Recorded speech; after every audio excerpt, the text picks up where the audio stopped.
परिवर्तन का कारण क्या है? आजकल साइंटिस्ट भी कंफर्म होके फोरकास्टिंग पहली बार नहीं कर पा रहे हैं कि धान की खेती में हमेशा पानी भरा रहना चाहिए, उसको वैसे ही खेती करते हैं। और इस अज्ञानतावश हमने अपने वायुमंडल में बहुत सारा मीथेन गैस डाला है और आज भी डाला। तो ये सिंपल तरीका, कोई लैबोरेटरी नहीं चाहिए, कोई टेंसियोमीटर नहीं चाहिए, कोई मॉइस्चर मीटर नहीं चाहिए। सिर्फ उसकी मुट्ठी में अगर लड्डू बन गया तो पानी नहीं देना है, भूर-भुरा के टूट गया पानी लगा देना है। ये डीएसआर की बात कर रहा हूँ। तो ये जो तीन गैसें हैं, नाइट्रस ऑक्साइड, याद रखना इनको गैसों को। हाँ, जिन लोगों को याद है वो तो अच्छी बात है, नहीं तो अभी याद कर लेना, डायरी में चाहे तो लिख लो। नाइट्रस ऑक्साइड, मीथेन और कार्बन डाइऑक्साइड, ये गैसें हैं। ये ग्लोबल वार्मिंग करती कैसे हैं, इसको जरा सा समझ लेते हैं बहुत संक्षिप्त में, है ना। इन गैसों की एक प्रकृति ये होती है कि ये जहां भी होती हैं वहां का जो ताप है, वहां की जो गर्मी है, उसको अपने अंदर एब्जॉर्ब कर लेते, उस गर्मी को सोख लेते, ठीक है ना। तो हमारे पृथ्वी पर गर्मी आती कहां से? एकमात्र स्रोत, और वो आती है, और पृथ्वी को जितना गर्मी चाहिए पृथ्वी उतनी गर्मी अपने अंदर रोक लेती है। वो एक प्राकृतिक सिस्टम है, और बाकी गर्मी को कहती है कि जाओ। वो गर्मी जाने लगती है वापस वायुमंडल और वायुमंडल से बाहर, है ना। लेकिन ये गैसें चूंकि वायुमंडल में हैं, इसलिए जाती हुई गर्मी को कहती हैं कि मेरे घर आ जाओ, और अपने घर में उनको बुला के बंद कर देती है। ऐसे समझो, यानी उनको बाहर नहीं जाने देती है। कहां से? वायुमंडल से। वायुमंडल पृथ्वी के किनारे वायुमंडल है, उसको जब रोक लेती हैं तो वायुमंडल गर्म होने लगता है। लाखों करोड़ों साल से, जब से ये ब्रह्मांड बना है, जब से पृथ्वी बनी, और ये रोक लेती थी, इसीलिए यहाँ का तापमान ऐसा रहता था जहाँ पर हम लोग, पहली बात, हमारी उत्पत्ति हो सके, और फिर जिस कारण हम सरवाइव कर सके। हिमालय पे सरवाइव कर जाओगे, गर्मी नहीं रहेगी तो मर जाओगे। तो ये आवश्यक था। ऐसा नहीं है कि ये बहुत ही विलेन टाइप की ये गैसें हैं, बिल्कुल राक्षस हैं, ऐसा नहीं है। ये प्रकृति का वो संरचना के वो हिस्से हैं जो बहुत आवश्यक थे इस पृथ्वी पर जीवन की उत्पत्ति और उसके निर्वाह के लिए। लेकिन हम लोग तो आदमी, हमारे पास तो आइडिया आता है, हमें आइडिया आने लगा। हमें बहुत तरह तरह के आइडिया आए। पहले हमने पहिया बनाया, फिर उनको चलाया, फिर उसको ईंधन से चलाने लगे, कोयले से चलाने लगे, धुआं होने लगा, और धीरे धीरे बहुत तरह तरह की हम ऐसी हरकत करने लगे कि जो वायुमंडल में इन गैसों का अनुपात था, जो प्रकृति ने बनाया था, वो असंतुलित हो गए, वो बढ़ने लगे। कार्बन डाइऑक्साइड बढ़ने लगा, नाइट्रस ऑक्साइड बढ़ने लगा, मीथेन भी बढ़ने लगी, और तमाम सारी ग्रीन हाउस गैसें बढ़ने लगी। ये गैसें बढ़ने लगी, ज़्यादा तापमान सोखने लगी, ग्लोबल वार्मिंग होने लगी। ये सिंपल बात समझ में आ सकती है ना? समझ में आ सकती है ना?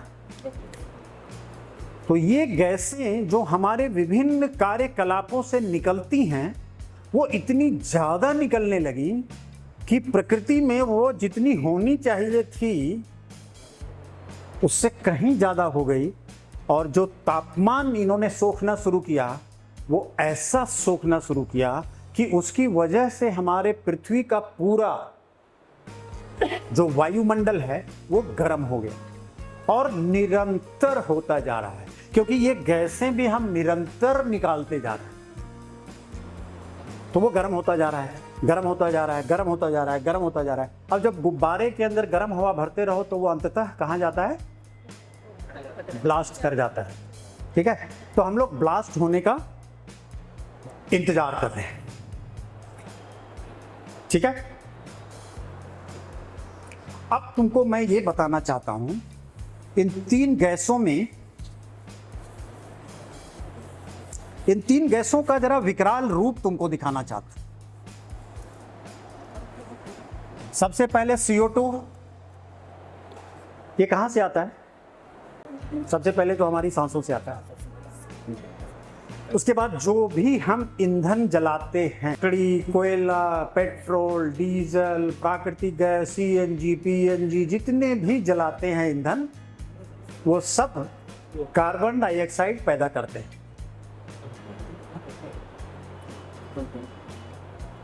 कुछ को हम सीधे सीधे जानते हैं, कुछ को हम जानते भी नहीं, शायद हम में से बहुत सारे लोग। उदाहरण के लिए बिजली है ना, बिजली जो जल रही है वो कहीं ना कहीं कोयला जल रहा है, उससे बन रही है और वो आ रही है हमारे पास। हमारे देश में आज भी 80% जो विद्युत है वो थर्मल पावर से आता है, यानी कि गर्मी के, यानी कि कोयले जला के ही बनाया जाता है। तो बिजली अगर जल रही है तो वो भी, हम लैपटॉप चला रहे हैं वो भी, मोबाइल चला रहे हैं वो भी, खाना खा रहे हैं वो भी, तो सुबह से शाम तक अगर तुम देखोगे तो हम लोग भारतीय लोग अभी 20-25 साल 30 साल पहले तक 3 टन कार्बन डाइऑक्साइड प्रति वर्ष पैदा करते थे। अब करीब करीब 5 टन करने लगे हैं, 6 टन। हर व्यक्ति हर वर्ष 6 टन कार्बन डाइऑक्साइड पैदा करते। और जो लोग ज्यादा उपभोक्तावादी हैं, वादी लोग हैं, जैसे अमेरिकन, 15 टन 17 टन आराम से निकाल रहे हैं। तो ये तो हमारे जो विभिन्न प्रकार के कार्यकलाप है वो निकाल रहे हैं। कार्बन डाइऑक्साइड एक बार निकल जाता है तो बहुत वर्षों तक रहता है। और हम लोग चूंकि खेती बाड़ी की बात कर रहे हैं, तो खेती बाड़ी के परिप्रेक्ष्य में 1 मिनट उनकी खेती, धान की खेती में हम लोग ये मानते हैं, जानते हैं परंपरागत रूप से, और ये मिथ या जो भी रहा हो कि धान की खेती में हमेशा पानी भरा रहना चाहिए, उसको वैसे ही खेती करते हैं। और इस अज्ञानतावश हमने अपने वायुमंडल में बहुत सारा मीथेन गैस डाला है और आज भी डाल रहे हैं। और ये हमने नहीं, सिर्फ पूरी दुनिया में जहाँ जहाँ धान की खेती होती है सब जगह डाला गया। और आपको पता ही है कि पूरे विश्व में सबसे बड़ा खाद्यान्न का उत्पादन अगर होता है तो वो है धान, हमारे देश में भी। तो मीथेन का सबसे बड़ा स्रोत वही है, हालांकि और भी स्रोत हैं। जितने जुगाली करने वाले पशु हैं वो भी मीथेन निकालते हैं। जुगाली करने वाले पशु कौन कौन हैं? गाय, भैंस, बकरी, भेड़, है ना, ये सब। तो जितने जुगाली करने वाले पशु हैं ये भी मीथेन गैस निकालते हैं। अब बात यह है कि कितनी निकालते हैं। भाई कार्बन डाइऑक्साइड तो बहुत निकालते हैं। वो सारे देश में, सारी दुनिया में गाड़ियां चल रही हैं, रेलगाड़ी चल रही है, हवाई जहाज चल रहा है ना, पराली जलाई जा रही है, ट्रैक्टर, इंजन, सब कुछ चल रहा है। इतने इंसान हैं वो हमेशा कार्बन डाइऑक्साइड निकालते रहते हैं, बहुत बड़ी मात्रा में निकलता है। तो कार्बन डाइऑक्साइड को छोड़ के हम लोग मीथेन, नाइट्रस ऑक्साइड, इन सब के पीछे ज्यादा क्यों पड़े रहते हैं? उसका कारण यह है कि एक चीज होती है, उसको हम लोग कहते हैं GWP। इसका मतलब होता है global warming potential. Global warming potential in गैसों का अगर हम समझेंगे तो हमें समझ में आएगा कि इन गैसों का जो निकलना है वो मात्रा में चाहे कम दिखे, लेकिन वो कार्बन डाइऑक्साइड से ज्यादा ग्लोबल वार्मिंग पोटेंशियल पैदा करता है। 100 किलो यूरिया 700 ग्राम नाइट्रस ऑक्साइड रिलीज करता है। नाइट्रस ऑक्साइड कम बनेगी, ये हमारे आपके लिए है। किसान को क्या लेना देना नाइट्रस ऑक्साइड बनेगी कि नहीं बनेगी। उसका एडवांटेज इस बात में है कि धान की उपज बेहतर होगी, क्योंकि कल्ले ज्यादा निकलेंगे। धान के पौधों को हवा मिल रही है उस जगह पर जहां से कल्ले निकलते हैं। अगर पानी भरा हुआ है तो वो जगह चोक है, वो कल्ले कम निकलते हैं। यही कारण है कि SRI में 80-80, 90-90 कल्ले एक एक प्लांट पर होते हैं। ये बात समझ रहे हो ना? तो किसान के लिए कितना लाभदायक है और हमारे वायुमंडल के लिए और क्लाइमेट के लिए कितना लाभदायक है, ये समझने की बात है। ये जिस दिन हम समझ गए कि डालने के तरीके में बदलाव किया जाए और वो कितना डालते हैं उसमें बदलाव किया जाए, यानी कि ढैचा लगा दो, नीम कोटेड यूरिया इस्तेमाल कर लो, नैनो यूरिया का स्प्रे करा लो और यूरिया को कम करो, ठीक बात है। तो स्प्लिट डोज में दो, ये सब तरीके जो हम बता रहे हैं, ये नाइट्रस ऑक्साइड। अच्छा, कंपोस्टिंग करो तो खुले में नहीं करो, पराली को खेत में मिला दो, मिट्टी में मल्च कर दो, मिला दो, नहीं तो खुले में या तो जला देते हो या सड़ा देते हो। दोनों केस में या तो कार्बन डाइऑक्साइड बन जाता है तो नाइट्रस ऑक्साइड बन जाता है, ठीक बात है। कार्बन डाइऑक्साइड हम पैदा करते चले जा रहे हैं, उसको दो स्रोत हैं सोखने के, है ना। एक है पेड़ पौधे जो कार्बन डाइऑक्साइड ले लेते हैं, दूसरा स्रोत है हमारी मिट्टी, मिट्टी भी कार्बन डाइऑक्साइड सोख लेती है अपने अंदर, और तीसरा स्रोत है समुद्र, समुद्र का पानी भी अपने अंदर कार्बन डाइऑक्साइड सोखता है। अब देखो हमने क्या किया है, एक मिनट के लिए इस बात को समझ लो। मिट्टी में जो कार्बन डाइऑक्साइड आया, फंस गया और मिट्टी ने उसको जकड़ लिया, जितनी बार जुताई करते हैं उसको वहां से मुक्त करते हैं फिर से उस कार्बन डाइऑक्साइड को। ये कार्बन डाइऑक्साइड को जो वायुमंडल से निकल के मिट्टी में फंस गई थी किसी भी कारण से, उस कारण के डिटेल में जाएंगे तो बहुत टेक्निकल हो जाएगा, लेकिन मिट्टी में फंस गई थी, उस मिट्टी को बार बार जुताई करके हम क्या कर रहे हैं, जिस जिन्न को बंद कर दिया था उस जिन्न की बोतल का ढक्कन खोलते हैं रोज। इसलिए जुताई कम करना किसान के हित में हम उनको बताते हैं, लेकिन क्लाइमेट चेंज के और पर्यावरण के दृष्टि से उसका ये भी अर्थ है।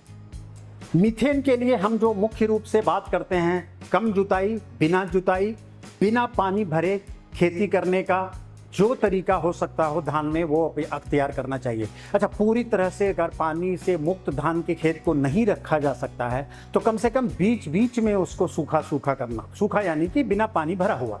सूखा का मतलब ये नहीं कि मिट्टी सूख गई और वहाँ धूल उड़ रही है, मिट्टी में क्रैक आ गया और पानी लगाने की जरूरत है तो लगा दो, लेकिन सिर्फ इतना लगाओ जितने से कि पानी उसमें भरे नहीं, मिट्टी गीली हो जाए।